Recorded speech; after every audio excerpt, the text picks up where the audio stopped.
That's melt up. How many times do we talk about what happened over here in 2019 as the Fed began raising their balance sheet? Now we're focused on Bitcoin.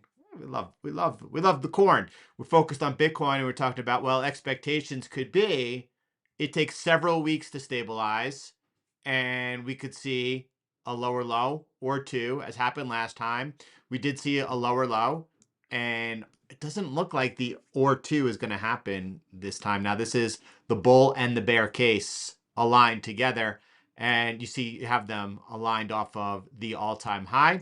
And then you have them aligned off of the February low. Yesterday, we looked at and talked about how why aligned off of that February low, it actually it's a much better fit. Some people are wondering, hey, well, how could that be if you look at what's happening here with the institutional flows? And we've talked about the spot ETF flows holding it up. Well, the drawdown significantly less than previous cycles. That's something you have to contend with. But let me just continue forward. The bull and bear case lined up together. They basically say that both are exceptionally bullish, right? The bull or bear case is simply deciding, how soon do we begin the loft up? Now, some people do believe that, hey, listen, we could have, by September through November window, we could have another 50% correction. I'll see you at $40,000 Bitcoin.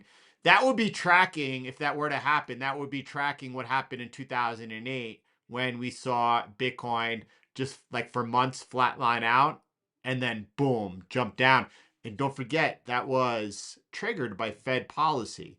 Fed comes out tomorrow and they're like, yeah, we're getting ready to tighten. That doesn't seem to align with Fed policy. We're going to talk about and look at Fed policy in 1 second. But right now, I'm going to say to you, listen, that was a different market. It was retail driven market. It was retail that led to that 2017 blow off top euphoria and then the massive ramification of it. This is not a retail driven market.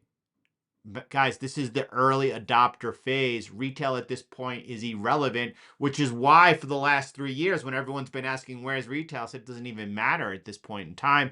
We've seen and we looked at very clearly yesterday what the difference was between this point over here when Bitcoin made the new all-time high in right over here into October of 2025.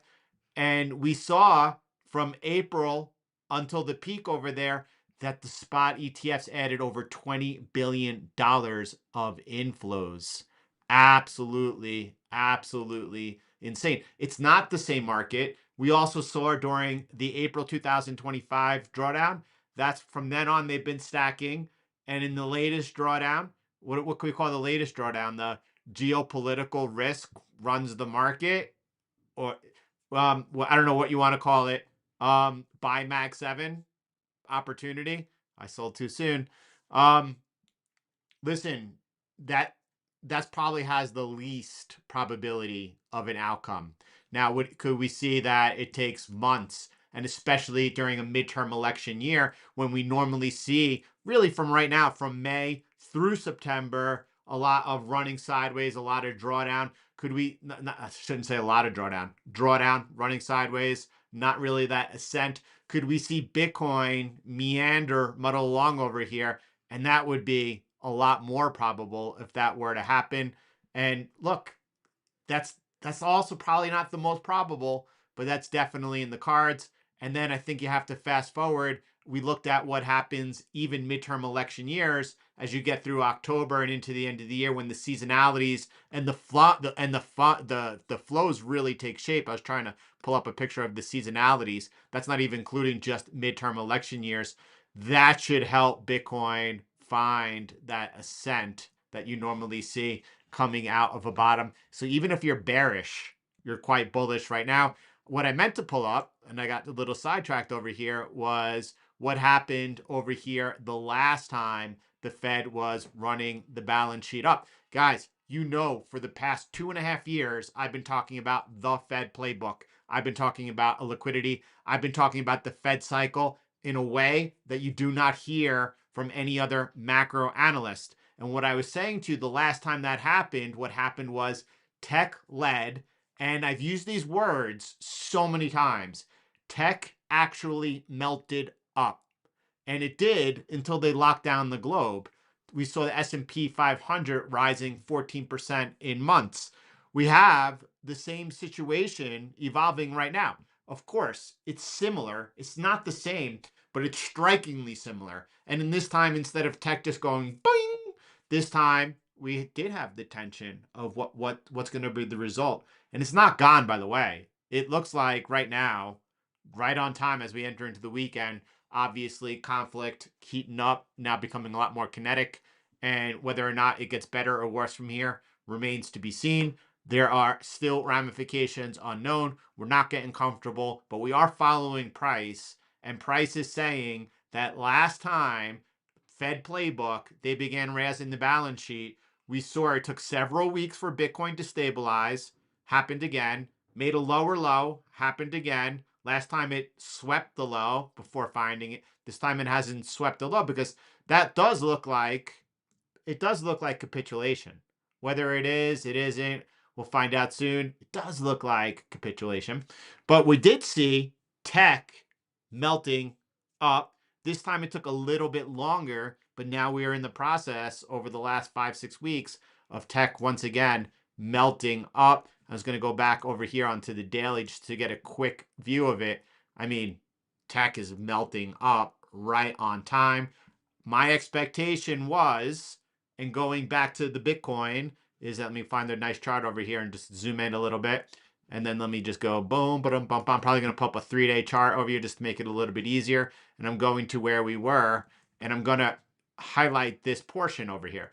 That portion is very important. We have obviously the global lockdown anomaly. I call it anomaly. Some people take, like, well, you can't do that. It's in the cycle. There will be aliens. I don't know. Listen, today the aliens files were released. Nothing we knew. We all knew what Apollo saw out the window for years, not for years, for decades. Yeah, it's just anyway. Here we go. So could something else happen this time around? 100%. If they need to inject liquidity, and don't forget, September 2019, when the Fed stopped QT, there was an outright need, and we were talking about here live on CTM why the Fed needed to inject money. It wound up being the COVID response, the global lockdown response that allowed it to happen. We're not seeing a similar situation at the moment, but we are seeing a need for a couple of things. We're seeing a need of $40 billion a month of organic balance sheet expansion, now called reserve management purchases. Yeah, they need to buy treasuries, and they're issuing short-term treasuries, and the Fed is buying it, and then they're using money they have for buying back longer-term duration. It is yield control curve happening. It is all highly conducive to liquidity. Things could change that will change this period of liquidity rising. And don't forget, another thing that I talked about, again, I haven't seen it elsewhere. I pointed it out to a lot of people, was the monetary base total. It is now rising. And when it does, Bitcoin rises. M2 is poor at best. Here we go. But you saw during this massive drawdown, this is massive drawdown. Over here, it stabilized the moment. This was when Bitcoin was under its most pressure. That has now changed over here, and we are now working our way up. And it seems that the Fed playbook cycle, according to CTM, is once again playing out, and almost exactly right on time. What I was trying to do is set expectations by highlighting this area. My expectation were, and again, this is trying to point out an anomaly, it happened, that this should be Bitcoin's path, more or less. Not just like straight up ready to moon. Tech leads here. Tech is leading. Tech is actually melting up.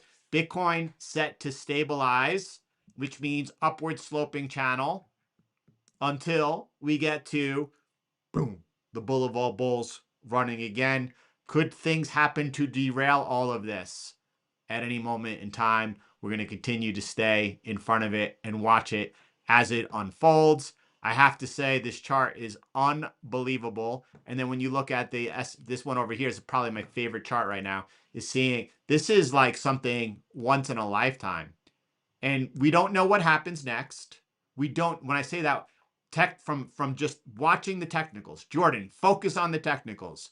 This is massive when you have a 100-year upward sloping channel breakout, retest, resumption. Guys, that anytime you get a breakout of an upward sloping channel, it suggests that there should be either a big move to the upside that, yes, will end in mean reversion, and or a liquidity grab. And I mean, the liquidity grab has a less probability now that this held. We had a breakout, a retest, and a resumption above. So right now we're in melt up phase, and we have to watch for the bubble phase. And that's what we're going to take a look at today in this session together, and do our best to keep in front of that, and do our best from kind of just view this from first principles. So a couple other things we need to talk about. If we get back down below here, yeah, that takes us from melt up phase to highly cautious, because it was a potential liquidity grab. If we're breaking down from the 2008 slope, guys, you're going to love this as I bring up this next chart for you. You're going to see that it basically put our two charts together once again. That's bad news bears anytime that breaks. That is, the Burry stock market crash coming. That's Great Depression. That's not happening right now. And then this chart I have to bring up. This is just zooming in over here, more getting the angle, not from the 2007-8 great financial crisis, but from the bull market breakout over here. Close your eyes. If that breaks, melt up. And we're coming towards an area that we could see that, well, this could be an area where the major resistance. Could we end up over there by the end of the year? It's certainly a target to be watching, as well as any type of rejection. It all looks good. Let me show you that chart I wanted to show you, and jump over here and look at that. This is Jurian over at Fidelity, and macro head of Fidelity or something. And he's putting together market cycles and secular trends, which is cool because you see this pink line. This is our 100-year channel, but he's taking the mean of it, which is pretty nice, pretty cool. He's taking just the mean of it. And obviously, we have the top over here in the dot-com bubble. That goes back to the top of the roaring 20s. We have the bottom over here of the great financial crisis. That goes back to the two touches off the bottom of the Great Depression coming out of it. And then he puts in over here the other track, the other angle we're watching off of the 2008. And he's saying that, well, we're well within that right now, coming up towards that top part. Love the chart work over here. Very nice. He's comparing over here the 2012, the dot-com bubble, the 1999 run into early 2000, ending in March 2000, of Netscape versus ChatGPT, and pointing out the potential way to run. I don't know if ChatGPT is the best analog over here, in so much as that, look, I wouldn't be surprised if their valuation at any point in time was cut, whether that came from ramifications of the lawsuit, or if it came from Anthropic. And I would expect, and I'm wondering, what's the ticker on this one over here? DXYZ. It's been going, DXYZ has been going absolutely parabolic. Remember when I first brought that to people's attention, and the comments like, they charge a 2% fee. I was like, I don't care. I'm following price, and the take will be a lot greater than 2%. Another one that we bought I rarely bring stocks to people's attention. Blocks over here continuing to outperform every Bitcoin ETF, and an absolute banger. I feel lucky to have, at the right time, got involved. Anyway, more importantly, let's get back over here. I don't know if ChatGPT is the best. I think that Anthropic is going to continue to take valuation away from ChatGPT. I've seen buzz in the last couple of weeks. Some people like Claude V7 is terrible, and I prefer V6, and oh, Codex is not that bad, and guys, here's the thing: is Anthropic needs compute, and they're completely lacking the capacity for it, so they have to kind of. But Elon is allowing them to run on his servers, huh? That's going to be exciting, I think, for Anthropic. Is he doing that? Is Elon doing that in order to kind of like put more pressure out on OpenAI? I don't know, but there's going to be pressure on OpenAI, including SpaceX IPOing, including if Anthropic IPOs before ChatGPT. There's only so much money out there. So I don't know if this is the best analog, but it paints a similar story. It's worth it. I don't know what this chart is. Here's Bubble Watch. I'm going to keep moving over here. This one's interesting because it talks about how AI is basically carrying the U.S. economy right now. And we're seeing software and IT contributing 134 basis points of GDP growth, 2% of the 2%, 60% of all economic growth in the quarter, the largest single quarter contribution in history, beating the 1999 dot-com record by 10 basis points. Strip out AI driven tech investment, and QE's GDP is basically flat. But here's the thing: it's real. The AI build out is absolutely real. The increase, an expected increase between 2005 and 2026, came in higher than expected. And their likelihood of that continuing into 2007 is pretty substantial. Not only that, back in the dot-com bubble, that was an idea. This was the like, what is the internet and what's it going to mean for tomorrow? These companies are, although they're spending a staggering amount of money, they're still taking in a staggering amount of money. And the odds are that at some point there's going to be a transition from when they are actually spending on this build out to the revenue they're bringing in for it. Look, it's real. It's not fake. There's a reason it's contributing so much to GDP, and that likely continues to increase, not decrease. You have over here, this is interesting. I think that you should pay attention to this over here. This is looking at wondering why you have not yet hit the like button. CTM, Fun Friday, light up the likes. Let's continue over here and get to an important aspect of the conversation. This is the Buffett indicator, the US stock market value to GDP. And a lot of people have been telling you now for years that it's so overvalued. Maybe Buffett himself has been using this as why he's so underpositioned. I think it's really important to look at this and say that the numerator is global, the denominator is not. The Buffett indicator compares total US stock market to US GDP. But this is true. Listen to this, it's going to make a lot of sense. But today's largest US companies generate huge amounts of revenue outside the United States, right? Apple, Microsoft, Nvidia, Alphabet, Qualcomm, they 28% of S&P 500s comes from outside the United States. But in tech, that's even larger. We're looking at over 56% of information technology revenues coming from foreign, and the semiconductors gets even higher at 67%. So this indicator we've been looking at is matching valuation to GDP in the US, but these companies, a large part of their revenue is coming from overseas, in some cases over 50%. And we all know semis are leading at 67% of their revenue. That means the numerator keeps growing from the global expansion, while the denominator does not. That probably is why most people view this as a skew. But Buffett originally uses GNP, not GDP, and almost everyone ignores the GDP measures production only inside the US. GNP is measuring production generated by US-owned businesses globally. I think it's an important distinction when you see things in your feed about the Buffett indicator and why the market's about to crash and whatnot. And then you also have this, I'm going to go ahead and read it as we finish this conversation up. GDP does not measure the digital economy, Google search, YouTube, Instagram, WhatsApp, Gmail. They generate an enormous economic value, but contribute very little directly to GDP.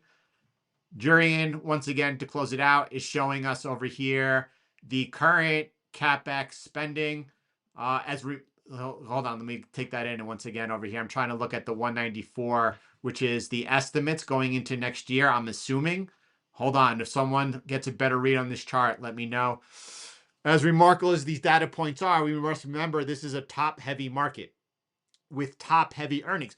Again, this is real. These companies are earning a massive amount of money and their earnings continue to increase. Someone was talking about how bad the economy is yesterday. I pointed to a Deutsche Bank report saying that we had the largest, well, anyway, I can't quote verbatim. It's on my Twitter feed. If you go into replies, you'll see it. It's one of the few replies that I've posted in the past 48 hours. And it points out to how the earnings growth is the largest in 11 years. So there's less than meets the eye here as the broader market is producing more typical earnings breadth. Nevertheless, this is the AI CapEx boom in action. Guys, we're living through a moment in history that is similar to what happened during the dot-com bubble boom and bust, except it's different. It's similar, I'm sure, and it's probably going to end very similar, but it's very real. It's happening. It's probably offering one of the greatest opportunities of our lifetime. And imagine the sentiment. Nevertheless, this is AI CapEx boom in action. And the next chart illustrates, I don't have the next chart. Yeah, okay, that was the one we just looked at since ChatGPT. So I'm trying to see what we're looking at over here. We're looking in black, 12 months trailing, and then we're looking at forward estimates. Exponential growth is very difficult for us to understand. Some things that could burst the bubble as we speak, things that we're watching. What could burst? Here's the Fed. The Fed cycle. Fed right now has gone from ultra tight. And as they went from ultra tight, right, the markets during tight monetary policy continued to move up. We've been talking about why for years. If the Fed were to move back towards tight monetary policy, that's something that would derail the current situation. Another thing that will derail the current situation is if we lose the long end over here. We're looking at the 10-year here. It could be coming from the 30-year, but if the 10-year breaks outside of this upside resistance, odds are it's going to be a move to behold. If that's happening, that's something that would obviously cause stock markets to correct and snap back heavily. And that's probably dependent on what happens here with oil. Look at that, by the way, that similar trend line over there. I just want to show you how this is structure. I was looking at this another day. Maybe I could find it. Maybe it'll come up. Okay. All right. I'll do it again. Look at this over here. You saw that top line I was looking at on the monthly, and now you could see how it's continues to be structure. This is the line that I wouldn't be surprised if we do see the straight open up once again over the next few months, maybe longer, but then we see a top in oil and actually it come back down.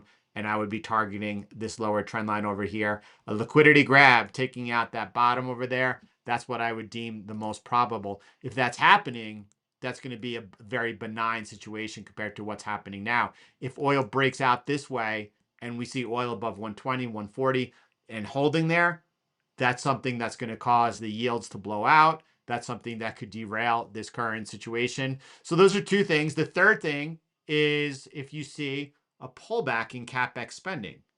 We have these estimates that continue to grow. Last year, it was 2026 going to turn? No, it was higher than expected. Do we continue to see that trend or do we see a pullback? Those are three easy things I think that we could continue to monitor for something that would derail the current trajectory. Right now, none of them are coming to fruition, but we watch and we wait.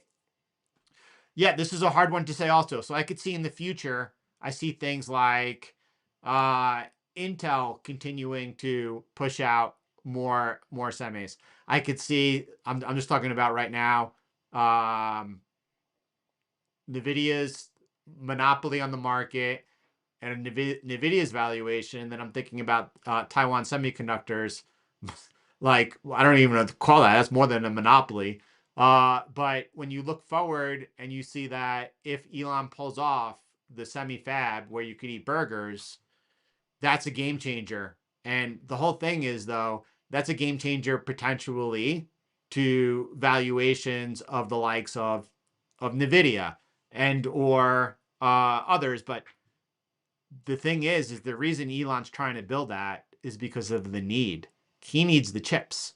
He can't build the robots without the chips. You're not going to see millions of robots coming without millions of extra chips. Right now, any chip that's made, there's a buyer for it, right? So to say that they're overvalued, that's hard. Either it's forget the energy constraint. There's also a chip constraint. There's both. So for today, they're not overvalued. When you move towards a significant um, increase in production, yes, then those costs will come down. I don't think we're anywhere close to that at this particular moment. And I think at this particular moment, the need for any chips that are available, there's a buyer for them. So are they overvalued? You know, listen, the build out continues, the build out's real, and we're only getting into the next phase when we see the robots. Any good comments in here? Let me go ahead and take a look over here. Bum bum bum bum bum bum bum bum bum bum bum bum. Brian, we had the honeymoon here today going on. Calm down the baby. My father. Good look at that. Beautiful. Everyone, lots of love. Have a beautiful day. God bless you. I'll see you all back on the inside.